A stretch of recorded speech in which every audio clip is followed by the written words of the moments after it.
Pigeons వల్ల మనకి lung damage ఏమైనా అవుతుందంటారా? అంటే మనం రెగ్యులర్ గా మన ఇంట్లో కానీ బాల్కనీలో కానీ డాబా పైన ఎక్కువ పీజియన్స్ ఎక్స్పోజర్ ఉన్న వాళ్ళకి లంగ్ ఎఫెక్ట్ అయ్యే అవకాశం ఉంటుంది. ఇది వెరీ ఇంపార్టెంట్ క్వశ్చన్ అండి.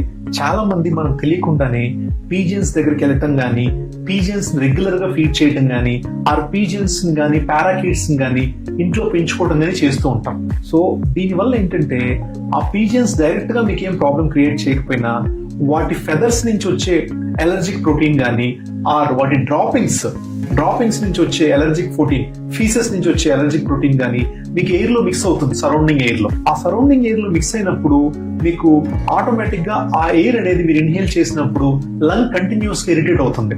అది over a period of months కానీ over a period of years జరిగినప్పుడు, ఒక రోజు 2 రోజులకి ఏం కాదండి, over a period of months కానీ ఇయర్స్ జరిగినప్పుడు లంగ్ అనేది will go into a state of interstitial lung disease, ILD అంటాం. దాని పేరు వచ్చేసి హైపర్ సెన్సిటివిటీ న్యూమోనైటిస్, HSP అంటాం.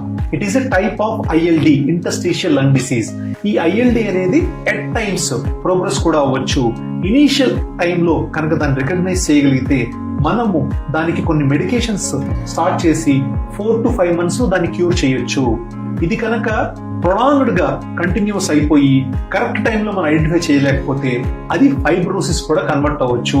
దాన్ని మనం fibrotic lung disease are fibrotic hyper sensitivity pneumonitis అంటాం, ఫైబ్రోటిక్ HP అంటాం.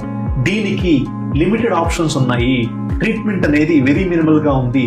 కొంతమంది పేషెంట్స్ లో ఈ ఫైబ్రోటిక్ హైపర్ సెన్సిటివ్ న్యూమోనైటిస్ వల్ల లంగ్ ట్రాన్స్ప్లాంటేషన్ కూడా చేయాల్సి వస్తుంది. అంటే లంగ్స్ తీసేసి కొత్తవి పెట్టాల్సి వస్తుంది. సో అంత డేంజర్ అయ్యే అవకాశం ఉంటుంది.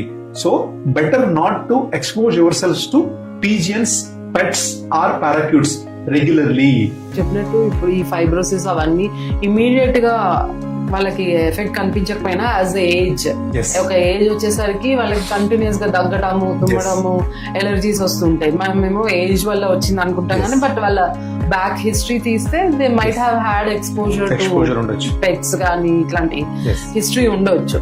సో ఇవన్నీ వాళ్ళు కేర్ తీసుకుంటే బెటర్.